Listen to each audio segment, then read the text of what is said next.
Yeah, alrighty, ladies and gentlemen. So before we actually dive into Exhibit A, let's get a little context on Mr. Jin-Woo here. So, in the world of solo leveling, Earth turned into an action RPG. These things called gates started opening up in the world, and inside of those gates were your typical dungeons. Now, when this happened, there were humans who awakened abilities, and they were called hunters. Now, these hunters had a ranking system for how strong you were. S rank to E rank. S being the cream of the crop. Highest ranked niggas in the game. These are your one above alls, radiants, challengers, and basically any other high ass rank in any other game. These niggas don't touch grass in showers. Never heard of them. Clear example, look at fine shit right here. She always gotta have a handkerchief because she cannot bear the smell of all these sweaty ass niggas. I don't know who it is, but somebody smell like shit. And then it goes from A rank to B, C, D, and E. And Jin-Woo was a fucking Boy, ain't no way, boy. This nigga was trash. He sucked! Hot ass buns. And what made it worse, he was a DPS. So that's how you know he really was trash. And to make it even more worse, in this world, once you get a rank, you're stuck there. There's no leveling up. You are hard stuck. So this man, Jin-Woo, was hard stuck bronze 3. And he was also known as the world's weakest hunter. Niggas had a sigh of relief when they saw him at raids because they was like, oh, Jin-Woo's here? Ah, shit, this gonna be a walk in the park, my nigga. This nigga even had his little E-dater, his pocket healer. Fine shit number 1 because that's what I'm gonna call it because I don't know a fucking name. She out here having to heal this nigga 24/7 because he's struggling with a fucking goblin. She looking at this nigga every time like, Jin-Woo, you gotta stop this shit. I'm having to pocket your scrub ass every fucking raid. And the reason why bro was even doing this in the first place was because his mama was in a coma. This nigga was dealt one of the worst hands at life I've ever seen. Nigga was a trash ass hunter, mama in a coma, and his dad went to go get fucking milk. Backstory so tragic you would think Oda wrote this shit. Now I'm gonna speedrun how everything changed for this man and how he had the greatest glow up I've ever seen. Him and his party found a secret dungeon. They go into a big old room with some big old statues. Little do they know these statues are alive and they start blicking everybody. People getting incinerated to the bone, stepping on bitches, Eren Yeager style, getting split in half and Swiss cheese like Frieza. This was brutal. And Jin-Woo decided to sacrifice himself so everybody could escape, leading to him getting jumped by all the statues and dying like the most brutal way ever. But luckily for Jin-Woo, this was all a test by the mysterious system. And Jin-Woo gets a second chance at life as a player. And as a player, he has the ability to level up. He could finally get out of bronze. He was not destined to be a trash ass nigga anymore. He turned in to Himothy. Bro started going into secret dungeons, clearing them solo. He didn't need a pocket heal no more. He became competent. He could one-shot bosses whole parties would struggle to beat. The system made him do the exact workout as Saitama. 100 push-ups, 100 sit-ups, 100 squats, and a 10-kilometer run. Only difference is a nigga ain't go home. And he ended up building a Greek god physique in like days. So now that we got all the context out the way, let's finally dive into Exhibit A, Attack of the Smurf. This man Jin-Woo caught some bodies. And I'm not talking about no regular dungeon bosses. I'm talking about actual human bodies. He was booming niggas. And our first example of this is this bum ass 6-stack. These scheming ass niggas was trying to set our boy up. You see, you need at least 8 people to raid a gate. So they needed 2 fills. So they got Jin-Woo and this trust fund bum ass, I got all this gear for nothing, Nepo baby Gino. Like, don't get me wrong, I f with bro, but you can't tell me this nigga ain't the definition of I got all the best fancy new equipment just to steal the ass. Like, this nigga sucks, but he's got some of the best equipment on the market. If this don't screams daddy's money, I don't know what to tell you. Now, when Jin-Woo met up with this 6-stack, he was introduced to Mr. Donquixote, and he explained to Jin-Woo, nice to meet you, man. My name is Hwang Donquixote. All we need you to do is sign this contract, and we'll be on our way. Now, Jin-Woo picked up on these guys' game pretty easily. First off, they made him sign an NDA, which is already sketchy as hell. Secondly, they only asked him to carry the bags because he's an E rank. And last but not least, the biggest thing that threw him off, their team comp consisted of 3 tanks and 3 DPS. Not a single healer in sight. And bro told him, oh, don't worry, we do all of our raids with no healer. I beg your pardon? And this is when Jin-Woo knew. 4 C ranks and 2 D ranks. That's equivalent to 4 golds and 2 silvers. And not a single healer in sight. GG no heals, this shit is cooked. So later on, they enter the dungeon, and Jin-Woo is just there carrying the bags and letting them do all the work. So they end up making it to the boss's lair, and they hit the jackpot because the whole place is covered in mana crystals. These boys are about to make a fortune. So this is when the scheming 6-stack starts to enact their plan. You see, the boss of this dungeon is asleep, and they needed to be asleep to mine all the crystals, because if the boss dies, the gate closes. So Donquixote told old boy right here, hey man, where's the gear? And bro says, man, sorry boss, I left it outside. Jin-Woo and Jin-Ho, you guys stay here and look after the score, and we're gonna go get the mining equipment, capiche? Huh?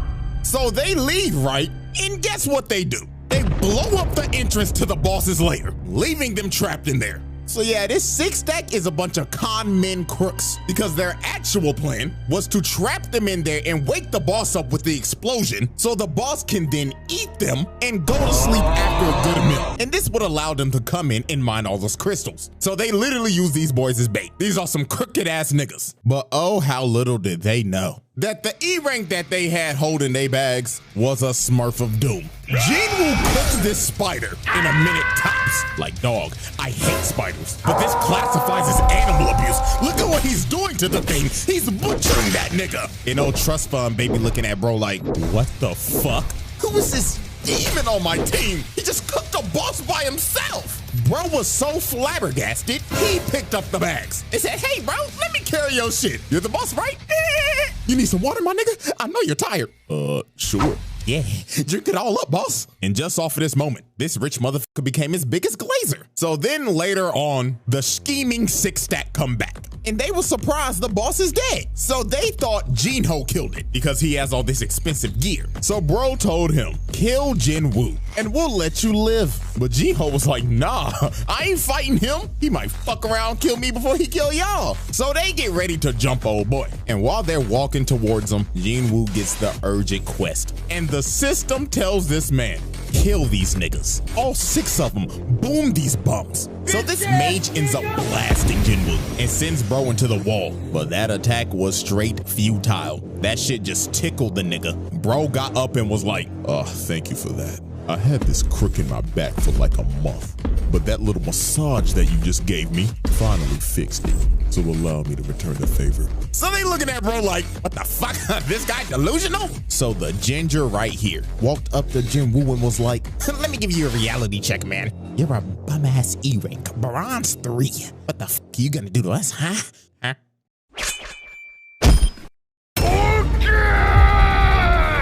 With no emotion, just decapitates this man. Niggas is shocked. They like, nani? How the hell did an E rank just kill a D rank? And Hwang Dong-suk knew, oh my God, this isn't an E rank. This is a Smurf of Doom. So they all try to jump him, but it is no use. Look at this, he flash steps, bro, and just shoves a dagger in his neck. Old boy comes in with a swing, misses, knife to the gut. And he deserves this shit too for rocking that piece of broccoli on his head. You know what made these dudes' deaths even worse? They did not die off of just that one stab. He ended up poisoning these niggas, making them suffer before he finally cut them down. Double kill. Now next up, look at this bum ass nigga with the gun. Can't aim for shit. And he like, Nigga, what the fuck is this bullshit? so Jin-Woo easily kills his bum ass. And then look at the mage. He tries to hit bro with a fireball. Instant flash step. And takes a knife to the booty hole. Pause. Kill. Nigga stabbed him in his ass. You could tell by the way he fell. And just off of that, this man that caused 5 bodies, but he wasn't done. Cause he still had to deal with old boy. And he was mad as hell. He was like, you fucking Smurf. So you think you're cool, huh? Beating on bum ass D and C ranks. Well, little do you know, those guys were just holding me back. Because I know damn well I'm a higher rank than I should be. So bro tries to attack him, but Woo speed blitzes him and tells him, nah, buddy, you're right where you belong. Just another fucking scrub stuck in Elo hell. Boom! Face plants this bum! And at this point in time, old boy started rethinking his whole life. He even started begging the bro like, poof! Hear me out, bro. Listen, we could be a duo queue of hell. Me, you, we'll be unstoppable. You are a worthless, bitch-ass nigga. Because what are you here for? To worship me? Kill yourself. please hard carry me. I swear to God. Quintuple kill. This man just wiped the whole team. Dropped off all 6 of them niggas, sent them back to the lobby. But these were not the only human bodies Woo called oh no. Because the next victim on this man's list was Mr. Taeshik Kang. And I ain't gonna lie, this is another motherfucker that had it coming. So how this happened, Jin-Woo was on a raid with his old crew, with old nigga and fine shit. And during this raid, they had some prisoners with them that were gonna help because it'll shed some time off of their sentencing. And the supervisor of these prisoners was Taeshik Kang. But Mr. Taeshik was not here to supervise. Oh no, this man was here to fulfill a bounty. You see, this man got an offer from a father whose daughter was assaulted by these 3 prisoners, and the daughter ended up booming herself. Then shortly after that, the mother was hospitalized after the shock. Some pretty terrible shit. So the father paid Taeshik to kill these dudes, and that's what he did. He boomed them, which is reasonable. They deserved it. However, what was not deserved is what happened to these 2. Because sadly for them, they were at the wrong place at the wrong time. They saw old boy boom these niggas. So guess what this maniac did? He kills old boy and the old nigga. Then when Jin-Woo and everybody else found the bodies, this maniac tried to sneak them until Jin-Woo stopped him at the last second. And just look at this crackhead talking like, oh yeah, I love the thrill of the kill. So what should I do first? Should I dive your backline and kill your healer? I mean, you're not gonna protect a poor bitch. And my God, this is Jin-Woo's first offense of letting somebody get their ass whooped when he can clearly whoop that nigga's ass. So Unk told Jin-Woo, hold on there, young player. Let the OG handle this one now. Now, Kang was a B rank hunter and Unk was a C rank hunter. And also, you can't forget, Unk has 1 arm. And before one of y'all say, well, usually characters with 1 arm are usually strong. Hey, guess what? Not everybody is built like Shanks. This is just a regular nigga with 1 arm. So Woo, why the fuck did you let Unk fight this nigga? Why? So you could read your opponent? So you could download him to beat him later? Like, nigga, you could download his ass while fighting him. But nah, you decided to let Unk get that ass whooped. You got fine shit over here falling to her knees, panicking for her life like, oh my God, we're gonna die. You literally let this nigga get hit by a judgment cut. Nigga popping off blood to keep Virgil. So when OG was about to die, Jin-Woo finally decided to save this man. But I don't care, too little too late, bro. Hit that nigga with the Jin-Woo special. Watching this nigga get his ass beat just so you could pull up cold as shit. Fucking serial ore farmer, bro. Now Taeshik Kang wasn't an idiot like the 6-stack. This man knew off the rip, E-rank my ass. You're smurfing like a motherfucker. You know you can get reported for this shit, right? Now this fight for Jin-Woo was a mirror match of hell because both of them have the same dual blade dagger build. So at the end of the day, this is an ego off. The person who wins this fight is just better. So these boys start to dance and everything is just straight equal. Equal speed, equal technique, equal power. Typical things that you're gonna see in a mirror match. But everything changed when Jin-Woo got that notification and the system said once again, lock the f in and boom this nigga or I'm stopping your heart. So this man start hitting the Goku hop, loosening up the bones and muscles to whoop this nigga ass. So Jin-Woo blitzes bro at the speed of sound and lands a cut under his left eye. And that nigga Taeshik was stunned. He was like, holy shit, was this motherfucker just warming up? Indeed he was. And that cut that he landed poisoned the left side of bro's face because Jin-Woo's daggers have that poison debuff. But it was just gonna get worse for bro from here. Jin-Woo started blitzing the hell out of bro, started putting him on his toes. But Taeshik ends up using his passive ability, making him go invisible. And he ends up slicing Woo in the ankles. I know that had to be painful. If you've ever been hit in the ankle by a razor scooter, up the pain level by 10 and that's the hit that Jin-Woo just took. And that man Taeshik was talking shit. He was saying, yeah, it hurt, don't it, fuck nigga? Go on, call out to your healer. Go to your back line and get some heals like the bitch you are. But Jin-Woo just looked at bro dead in the eyes and told him, born again!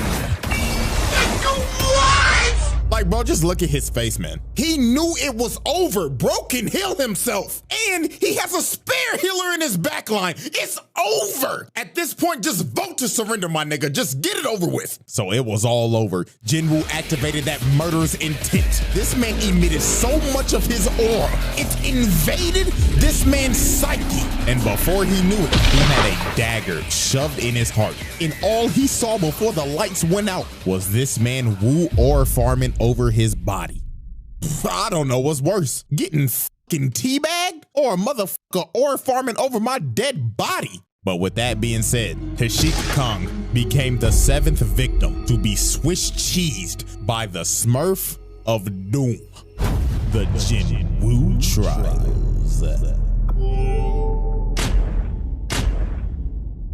Y'all righty, ladies and gentlemen. Exhibit B, scrapping with a Souls boss. Now, this man Jin-Woo is not new to fighting crazy-ass dungeon bosses. I mean, this is the same dude who fought and killed a Cerberus. This man killed Hades' 3-headed dog and lived to tell the tale. That is insane. But there was one boss that put so much belt to ass on this nigga. It low-key made him rethink this hunting shit. And it was none other than the 7-foot big-bodied Egress the Blood Red. Motherfucker looked like he just jumped out of Dark Souls 3. Had this man Jin-Woo sweating bullets off the rip. And this was the ultimate test for Jin-Woo. Egress looked at bro and said, "Are you a real nigga or are you a phony nigga? I'm God, bitch boy." So Egress speed blitzes Jin-Woo, and just from the first strike, bro destroyed a whole pillar. He was not playing with bro. Then he strikes again, and Jin-Woo blocked it. But that strike had so much force, it sends him across the throne room, and 1 second later, he's already on his ass. Didn't even give this man a chance to breathe. And by God, Jin-Woo was trying everything. Bro was throwing multiple strikes, but Egress had Ultra Instinct. But Jin-Woo was finally able to land a hit, but it did no damage. Bro's armor parried it. Then he came down with his sword again, and this strike was so powerful, it sent him flying again. This man Jin-Woo was lost, couldn't do nothing. He'd been fighting the motherfucker for 2 minutes and not even an inch of health is gone. So Jin-Woo's blade could basically do nothing. These stats were not doing it. Bro was insanely underleveled. So Jin-Woo decided, man, if the dagger ain't gonna do nothing, I might as well just throw hands. And Egress, being a gentleman, decided, "Oh, we throwing hands, so I like you, little nigga. All right, let's throw hands then." Bro was already winning the fight, but decided to come down to his level and throw hands with him. This man is a demon. And Egress wasted no time. Bro stood there and aura farmed for 2 seconds. Then boom! With the snap of a finger, plants this man in the ground. Punch was so fast, it was unreactable. And it didn't stop here. Bro picked him up and ragdolled him across the room. Then hawked him down to hit this boy with the humbling this man to a pulp in the wall. And I tell you, boy, Jin-Woo was trying his hardest, but he could not land a single hit. Egress had perfect defense. But while Jin-Woo was getting ragdolled, he ended up finding an opening. And he ends up bicycle kicking this nigga in the neck. And he finally took some health off. But this kick enraged Egress. Bro said fuck it and skipped to his second phase. He started juggling and dribbling this man like a basketball. Look at this in slow motion. Uppercut to the gut, then to the back, while making him flip mid-punch. Then another 2-piece combo. Then he hits the Dragon Ball double hammer fist slam. Then sends him flying with the haymaker. And dog, at this point, it just looked like Egress was playing with a new toy he got for Christmas. Bro was hitting him with the Broly drag, then threw him across the room again. And look how he just conveniently landed on the throne. Then this man Egress walked up to him like, "Come on, bitch ass nigga. Show me that you worthy of this throne, or sit here and die like a bitch." So Egress uses the force to call his greatsword and swings at Jin-Woo. But Jin-Woo enhanced his body to catch the sword, then summons his dagger and stabs him in the eye, finally doing some damage to this man. And this is when Jin-Woo just awoke that dog in him. He ended up pushing bro all the way into the wall, summoned his dagger again, then shoved it in this man's throat and said, "Nah, I'm not done yet." He starts shoving that motherfucker in there deep. Pause. But look at this. Bro started tweaking so hard the animation changed. Then he shoved it in his throat again. Pause. But dog, this insane lock-in moment by Jin-Woo gave him the upper hand in slaying a Souls boss. Not gonna lie, insane work. Nigga beat a Souls boss IRL and on the first try too. Well, I mean, to be fair, if this is IRL, you only do get one try, but bro proved that he was Himothy just for 5 minutes later to get jumped by 1,000 other dead homies. Not gonna lie, that's some nasty work. Y'all ain't even let the nigga heal. The Jin-Woo trials. Alrighty, ladies and gentlemen, at the end of just trial 1, this man got 7 bodies, 1 count of animal abuse, 1 count of watching somebody getting their ass beat when you should be helping them, killing a Cerberus, and defeating a Souls boss. Not gonna lie, them some impressive stats for just 1 trial. And we still got exhibit C, D, and E to go in trial 2. So, will Jin-Woo make the round table? Will this stat line get even more ridiculous? Spoiler. Yes.